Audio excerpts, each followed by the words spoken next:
There's a whole bunch of stuff we didn't get.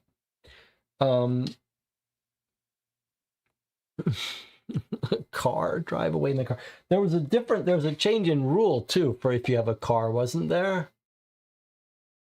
What was the rule about if you had a car you could do something?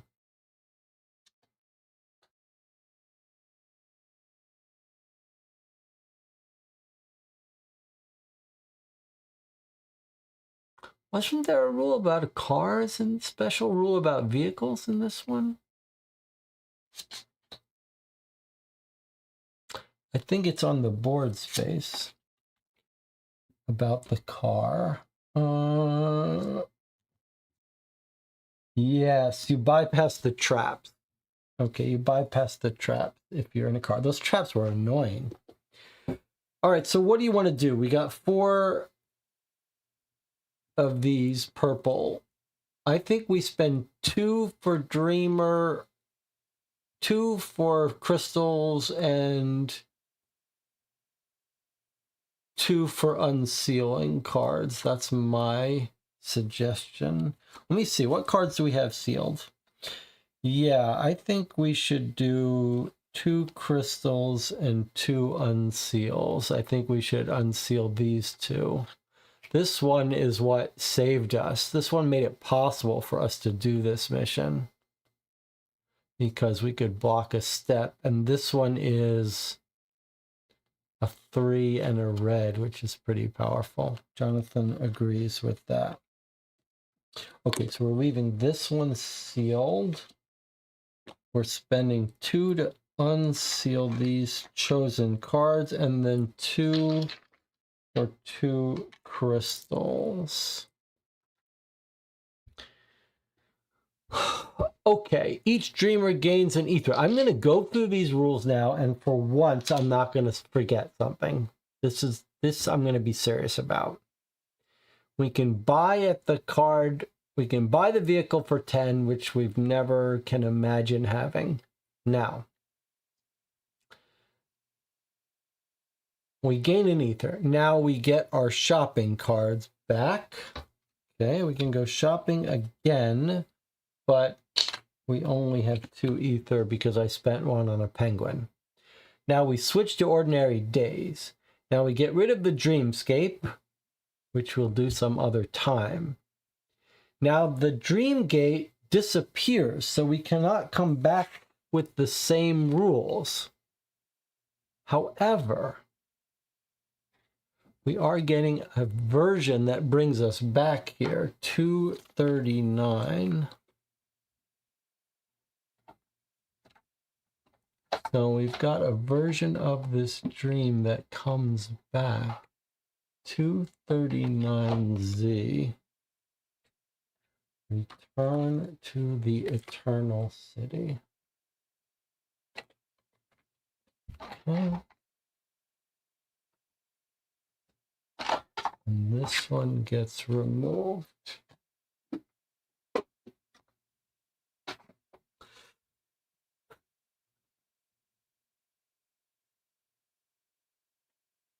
And we've got a new one. So let's just take a look at this for a second. What's different about this? We go back. It looks like it's basically the same rules.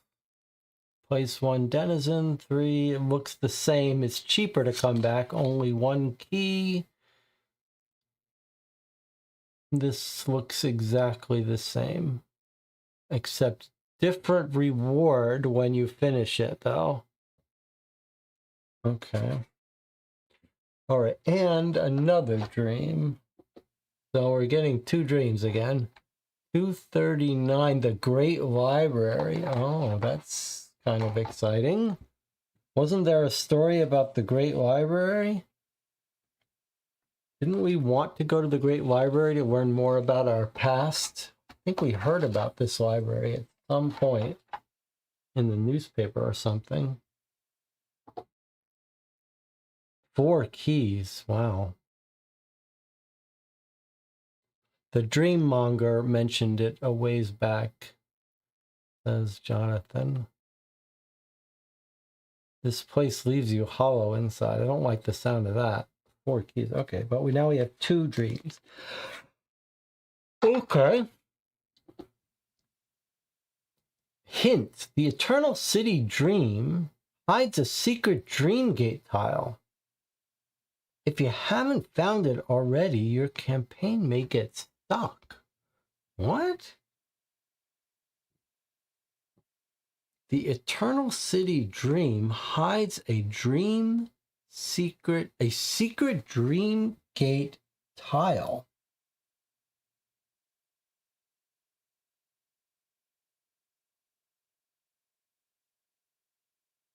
If you haven't found it already, your campaign may get stuck. What does that mean?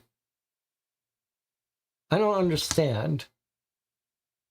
That is a terribly written, another terribly written sentence here. If I read this literally, it means our campaign may now be stuck. If you haven't found it already, which we haven't, does that mean now that our campaign may never be solvable? And we can never finish it? Or does it mean to say that we're going to have to find it eventually?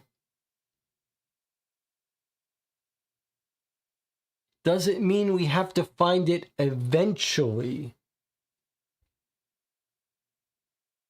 Because literally, it's saying that if we haven't found it by now, then we could be stuck forever. And we haven't found it by now. So why is it saying that? Does it mean we have to find it in this city eventually?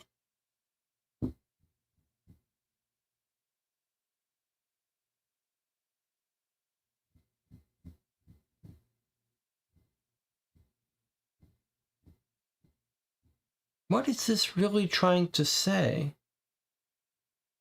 There is a secret dream gate tile in this dream, but it sounds like we should be able to go back and find it. Why is it saying we may get stuck if we haven't found it by now?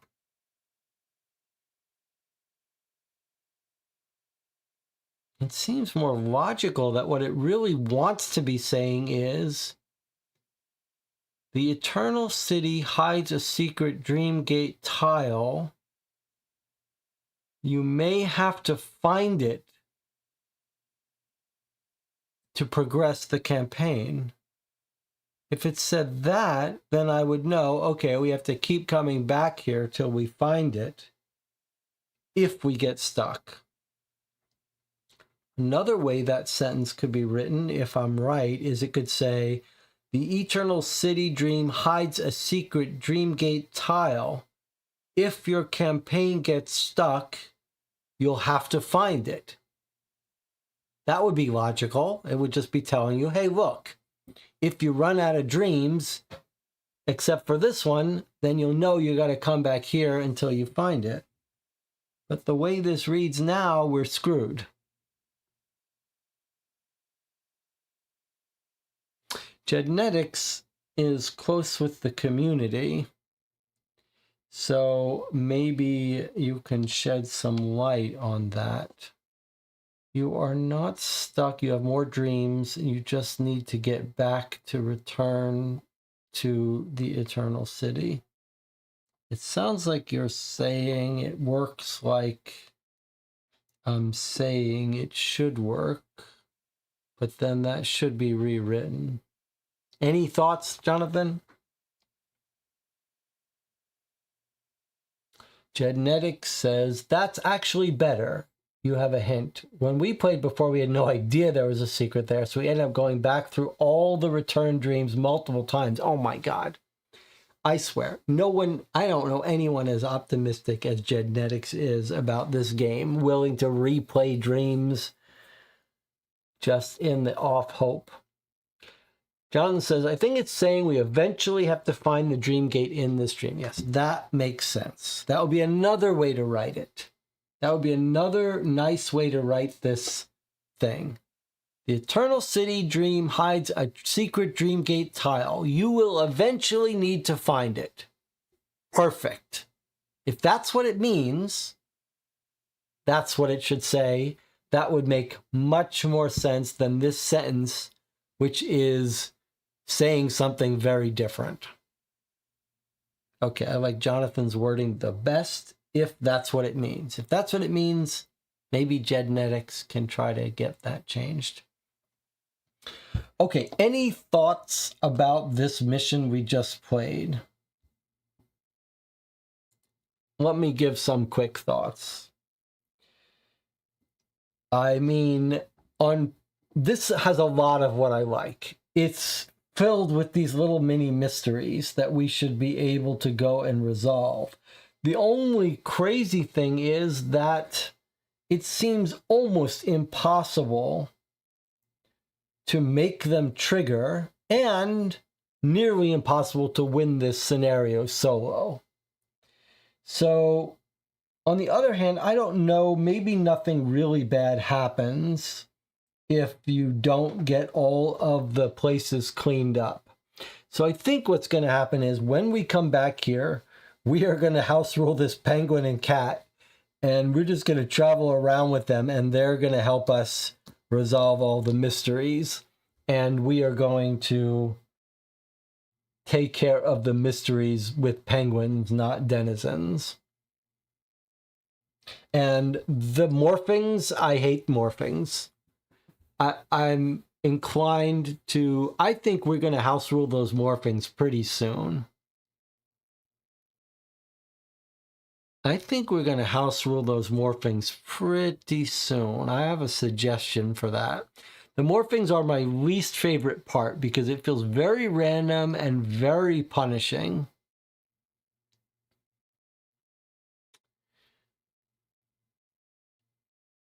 Let's see. Jonathan says, I feel like it was okay. The exploring the city has sort of been spoiled by Seven Citadels version.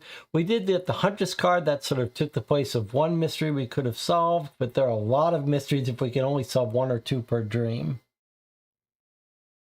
Yeah, I like this idea that we walk in with a penguin and then we can move this penguin around and we'll take care of the dreams, the mysteries with the penguin.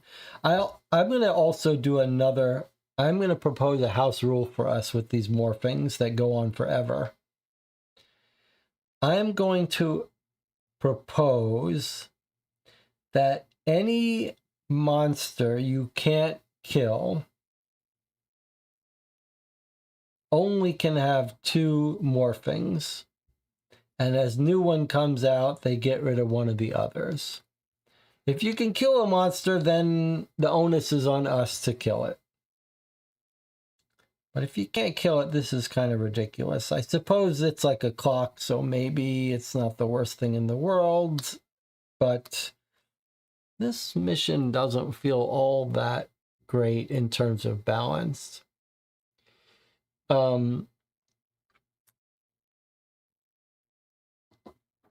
Genetics is suggesting maybe try playing two characters when you return to this stream, just this stream.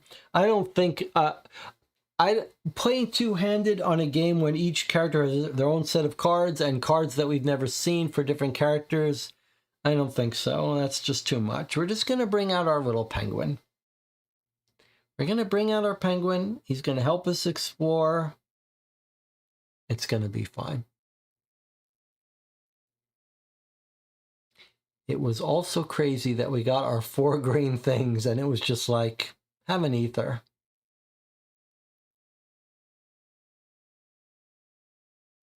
A little weird.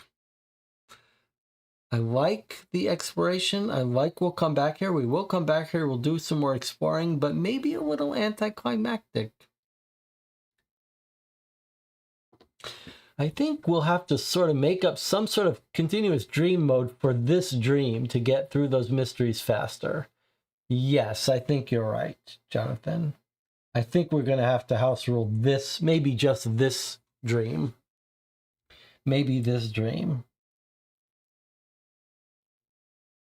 Yeah, I think a cool rule would be, like, bring out the penguins and the cats and let us jump around to them, or treat these as other players and let them move around independently and do their own thing. It did mention the lab that we already knew. The lab which I liked, that we blew up before we even half explored. That was a little sad that we blew up that lab before we discovered some cool stuff in it. So you can't win them all.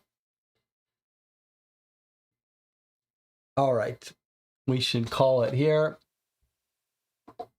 Thank you for joining me. Thank you for the company.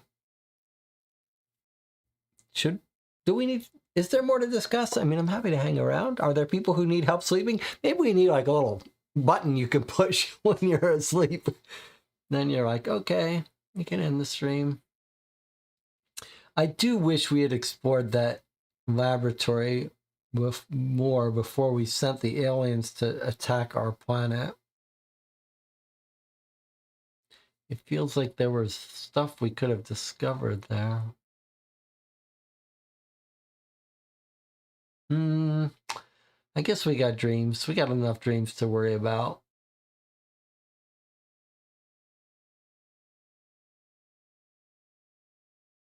All right, let's wrap it up. I'll see you all next time. What about a short unboxing of one of the expansions? I feel like I might be taxing Jonathan's patience here. If Jonathan wants to see me open up these expansions, I'll do so. Otherwise, we'll wait till next time.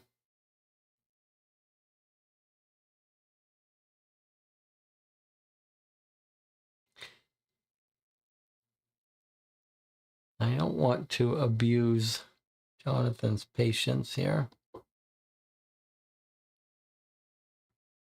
Jonathan says, no, you can open one. All right, well, we've been going for an hour and 28. I guess we're not signing off yet. We're going to take our 8-minute break.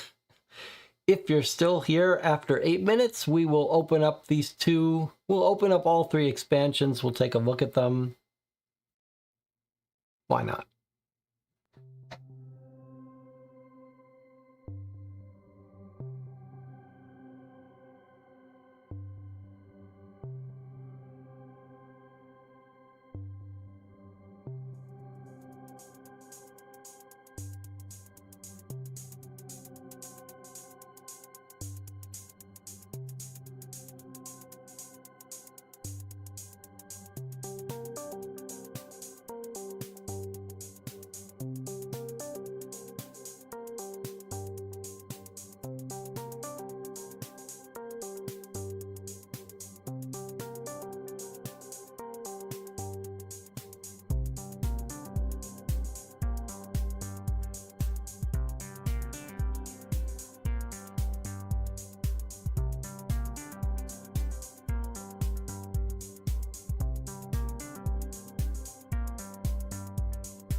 All right, we are back. We have finished our dream for the evening.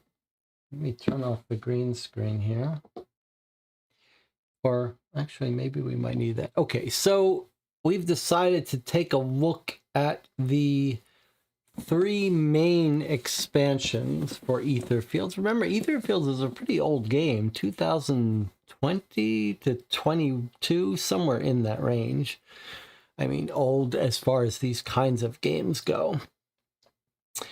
When I purchased Etherfields, I purchased it used with the base set with this expansion of miniatures, which you can see here. These are these figures. Now, if you've been watching the playthrough, you may have noticed these miniatures really serve no purpose. And they rarely come out, and some people love this stuff. In fact, this is how the Kickstarters sell for hundreds and hundreds of dollars and get thousands of backers. People see these miniatures and they say, oh my God, that's so amazing. I want that creature on my table. And I guess I sort of get it.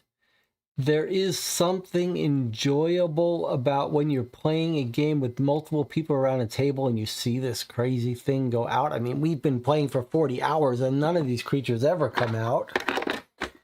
But this is a weird looking one here, like a little dog. But these really don't do anything for me.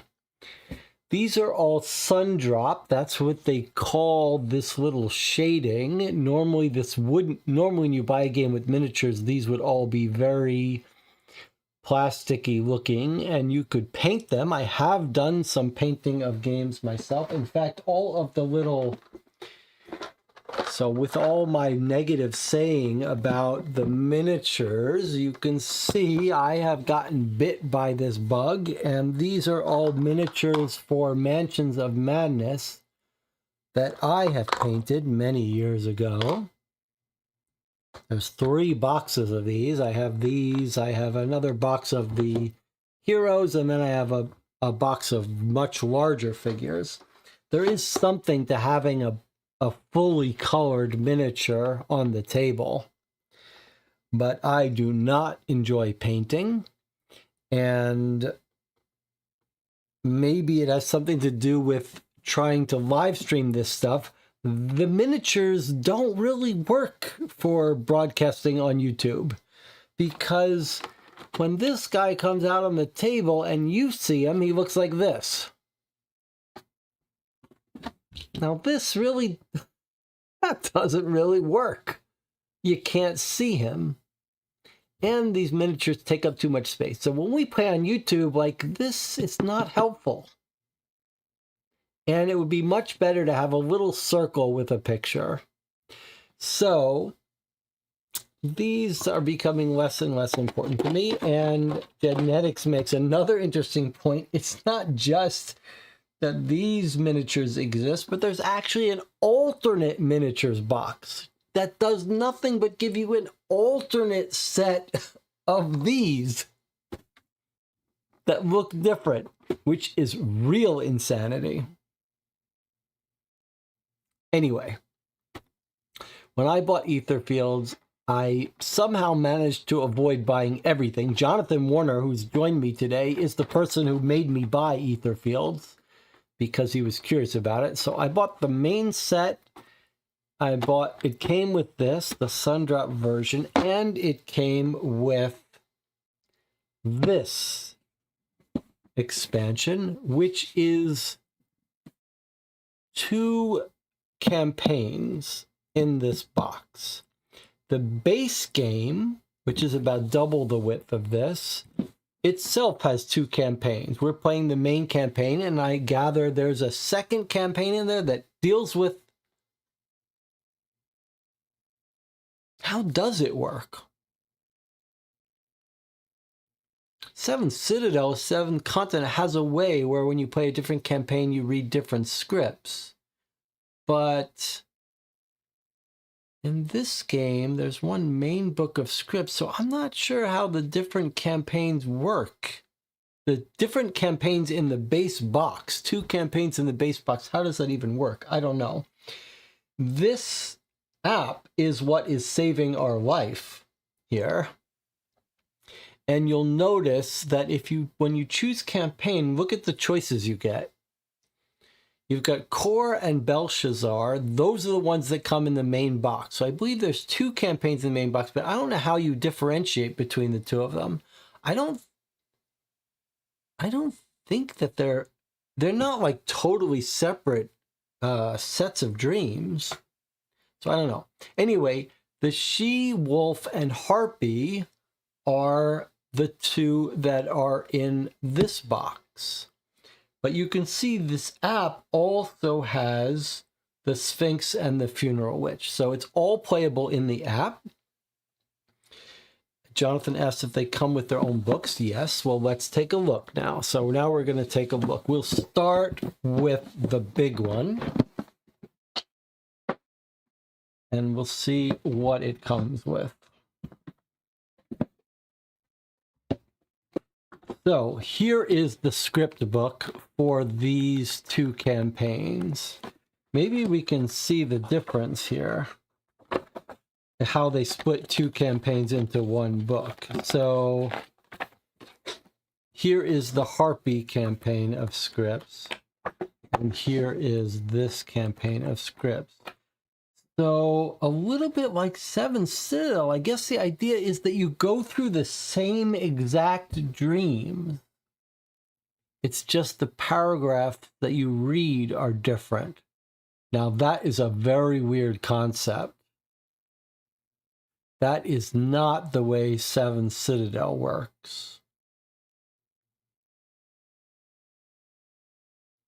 Same dreams, same cards with mystery numbers on them, but now when you read a newspaper in one campaign, you read a certain paragraph, and when you read that same newspaper in the other campaign, it would have something different that you read. That is a very odd concept, not entirely appealing. Seventh Citadel works very different.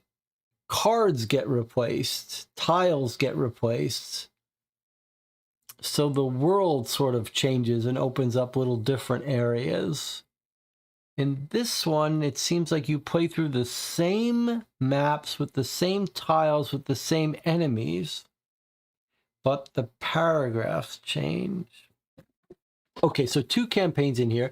This is the size and shape of the main campaigns.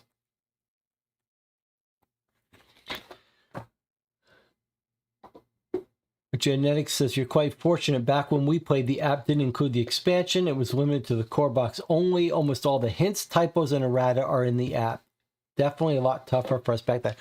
100% you can see why this app makes this whole experience 100 times better. And the people who did the app deserve a reward.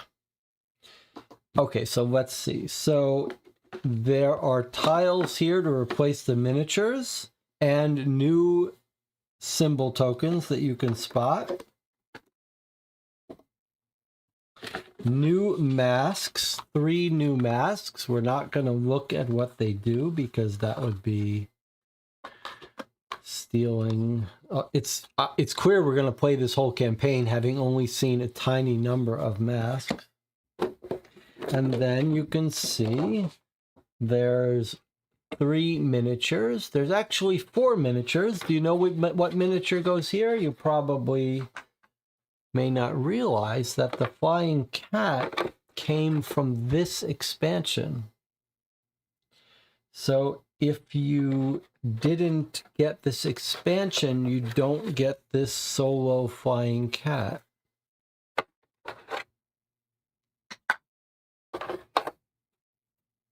Anyway, here's more stuff that looks beautiful if you like this kind of stuff, but honestly, I don't care. To be 100% honest, it's just space on the shelf that I don't have to spare. But I suppose it would be pretty epic when you finally get this creature out, if you ever do. Okay, as far as cards, we've got lots of new cards. Some stuff we have no idea what it is. Potions, new seasons, new influence cards.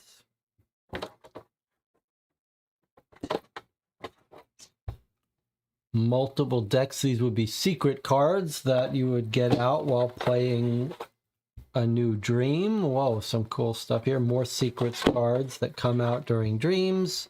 Cards for masks and flaws. Again, more cards for secrets. And then here we have new dreams. New dreams and tiles. Presumably new slumbers too. But here are new dream tiles. So a bunch of new dreams in this campaign, and maybe Genetics can tell us what he thought of these two campaigns in this box combined in the same dreams, I guess. I would like to be corrected about that if it's not true. If the dreams have their own, if the campaigns have different dreams, I would like to know that. What is going to happen here? Is this just never going to...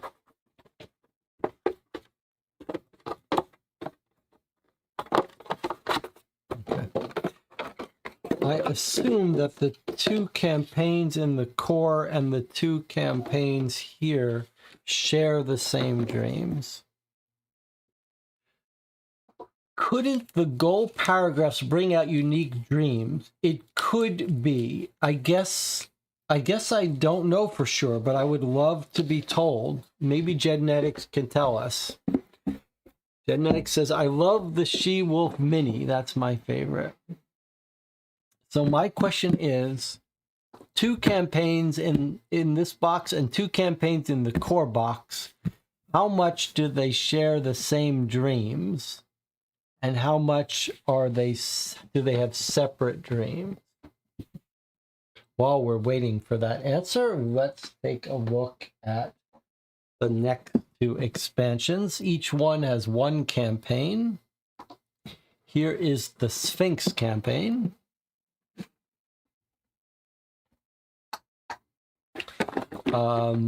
This is the secret book, pretty short here compared to the main one. More masks, more symbol tokens, a single mini, this one of the Sphinx lady,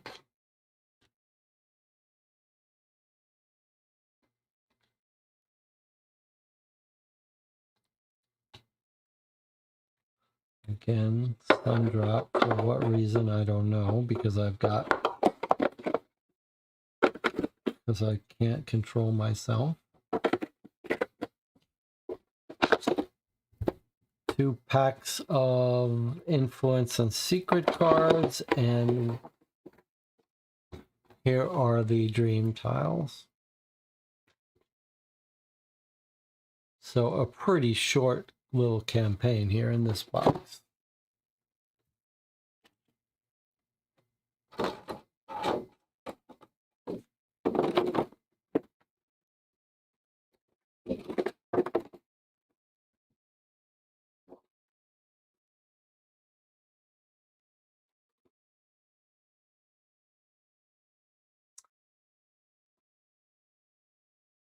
I still am waiting for an answer from Genetics about whether the campaigns share mostly the same dreams or not. What do you guys think of the mask art or the overall art? I think overall the art is fantastic. I love the style of it. I love the style of the masks and the cards. For me, that perfectly fits this surrealistic dream world. So I've got no complaints about the art at all. I like the art a lot. Here is the Funeral Witch, the last of the campaigns. This one looks like it's mini in all regards. Here is the story text here in a much smaller format. I don't know why for this one they changed to a smaller format. The box is still the same size. So why is this all of a sudden tiny? This is actually a little easier to have on the table, but it is an odd choice to have just this one be that differently. And then in fact, this is different too. Instead of all tiles of this size, which most of them are, and this is a tiny little thing, this box is 90% empty space. This feels unfortunate. Like this is a waste. This box did not have to be this big. But okay, tiny little deck of cards, tiny little deck of tiles, and then they chose to go this way instead of combining tiles. So there's a whole bunch of dream worlds here that are printed on this. This actually seems like a better system. It seems like all of the dreams would be better if they had their setup on this base big card and then you put overlays on top. But I guess the cards give them a little more freedom, but these are pretty nice looking actually. I mean, this is all spoilery, but by the time the box lid goes on top of this, it's all forgotten. And did we need to take a look at this? Pretty cool. Funeral Witch.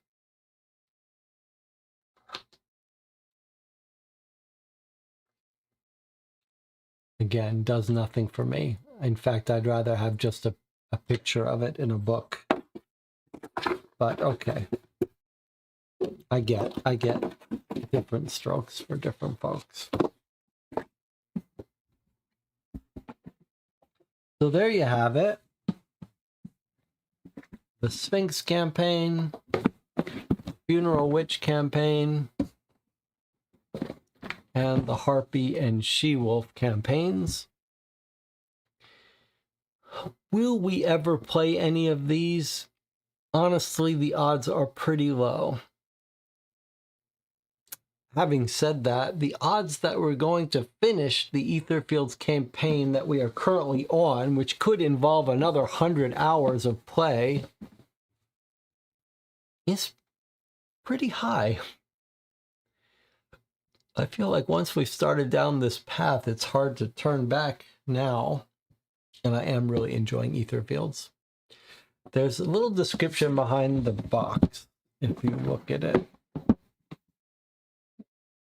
Okay, I feel like genetics is like a, it's really, what's the right word for it? He's a very, the community of Etherfields is lucky to have him. Such a positive influence, but boy, it says something about this game that it's got people who love it, and it's made our playthroughs more enjoyable to have genetics joining us. So it's just a little bit of story and contents and picture. This one says 20 hours of gameplay. That would be about 60 for us on the channel. 20 hours of gameplay, about 60 for us. This one, the Harpy and She-Wolf, says 50 hours. That's about 150 hours of gameplay. And probably that gives you some sign of the campaign we're currently playing is probably 75 hours of gameplay total for us. So maybe we are halfway through. Do you think we're halfway through our campaign? Genetics, what do you think?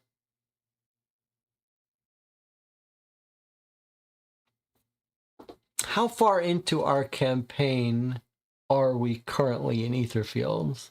Feels like maybe we're a third of the way, but we could be halfway. If you're interested in discussing this stuff, there is a Discord server for this YouTube channel called for two. You can join us. We're always welcome. Or we've got a Board Game Geek Guild. Happy to answer questions on either place. You're about to end the start. Jonathan says the start. Uh-oh. All right. Thank you for joining me. I'll see you all next time.